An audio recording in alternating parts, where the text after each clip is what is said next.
When Williamson crossed the 3,000 runs mark, it's a big leap. Do you speak to Bradman Williams? It's just cricket. It's cricket. There was, again, a lot of talk about is he going to be the best ever, which puts a lot of pressure on. But where does he stand at the moment, do you think, in the scope of things in terms of his potential to be one of our best?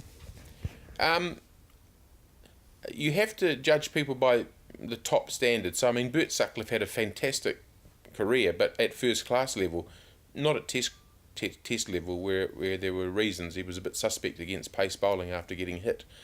So really, at say test level, I think Williamson is number 2 at the moment.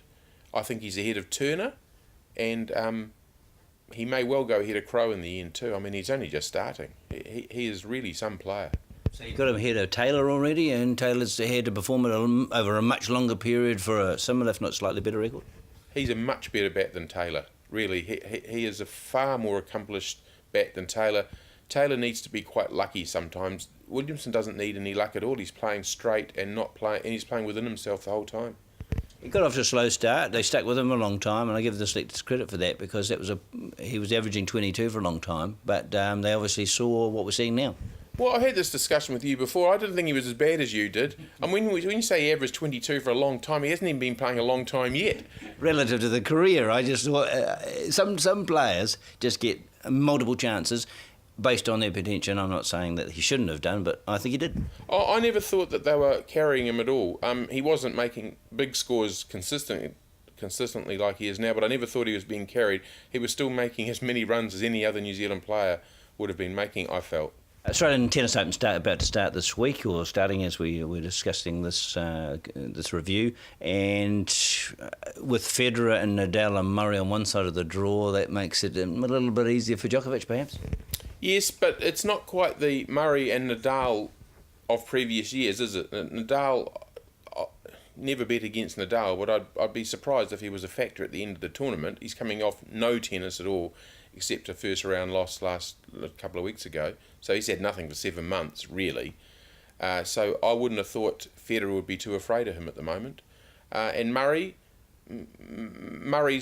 in the mix with Raonic and Dimitrov and several others. He's not really in the top 4 at the moment, to my mind. So on paper, you're right, but I don't think those names are quite as frightening as you'd imagine in one side of the draw. It's certainly more open now in the men's game. Djokovic still probably the best of everyone, but not so far ahead that a new name could pop up next week. Well, as you say, I mean, Cilic won the US Open and Wawrinka won the Australian Open last year, so there's 2 guys that no one would have picked before the year to have won Grand Slam titles, and 2 of them won it. So that big 4 has started to be cracked a bit. They're still the best players, but there's definitely not the gap there was to the next group. There is a young group who are quite good. However, I agree with you. I think Djokovic is still the number 1. Not that he'll win necessarily, but he is the best player at the moment. It's often debated, isn't it, whether the sport's better off having a dominant number 1 that attracts all the attention, or an open slather like when Tiger Woods doesn't play. There's not as much interest in golf. Is that true of tennis? Well, they were lucky with Federer through the mid-2000s because he was such a good advertisement for the game. He played beautifully, he was popular, so he was great. But then it definitely added to tennis when suddenly it wasn't just Federer, it was Federer, Nadal and Djokovic.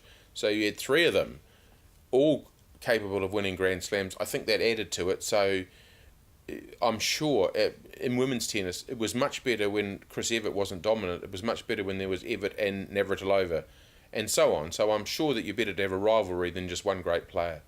What about the women's side of the draw? Serena Williams is always going to be a favourite or a favoured player, but I think that too is more open than it's been before.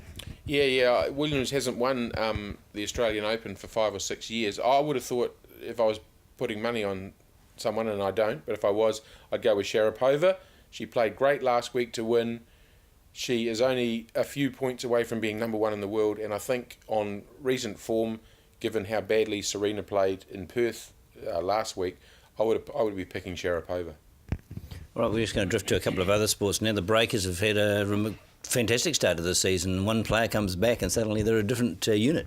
A funny team, the Breakers. They won 3 in a row, then they were last, were they? I think last or second last. And then they're back the best team in the competition. Something's going on there.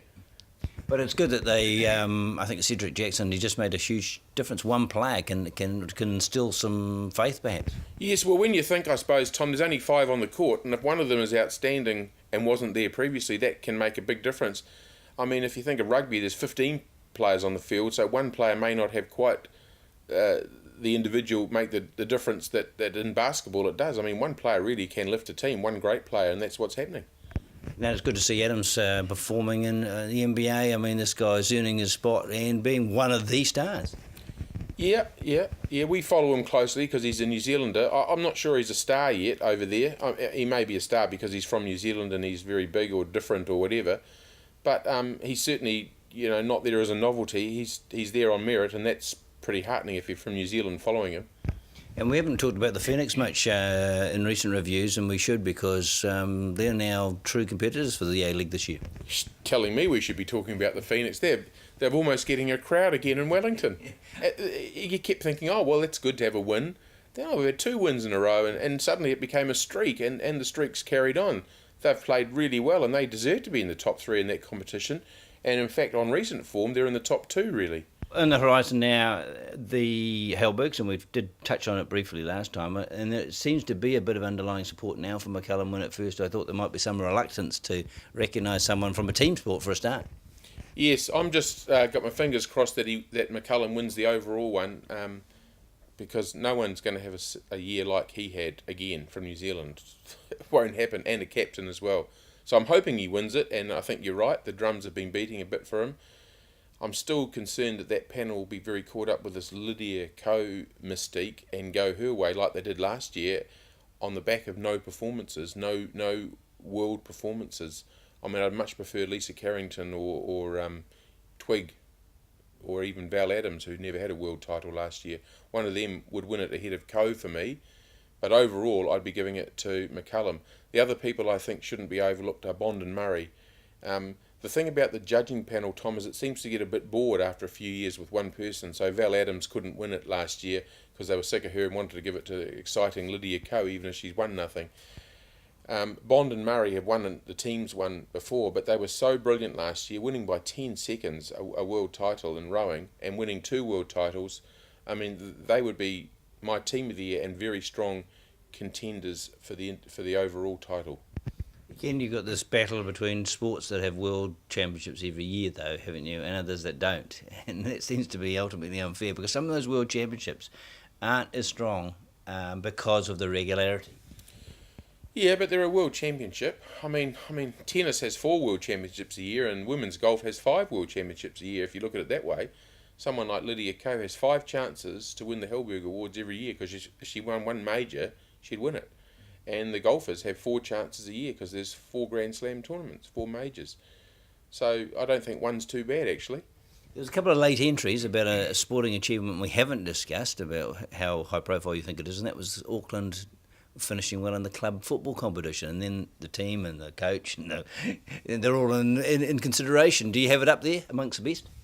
No, I didn't. It was okay. It was pretty exciting and it was a bit freakish, but I thought it was, once again, I thought it was overhyped. I don't think anyone really cared about that competition until we did well in it, and then it became incredibly important all of a sudden. So I don't think it was quite as big as it's been made out, to be honest with you. That's and for them to get raced through, I suppose, shows that the Hellberg Committee has flexibility when something comes up. Well, it's supposed to be for the year, so if something happens within the year, of course they've got to consider it. I don't know why the Hellberg Committee was getting so many pats on the back for considering something that happened in December. I mean, they only judged early for their own convenience. They're supposed to take in right through to December the 31st, and I hope they did, because the cricketers did well in their last test of the year as well. I don't think because the Hellberg voting papers go out in November and everyone looks at it in November, that's when the cut-off should be.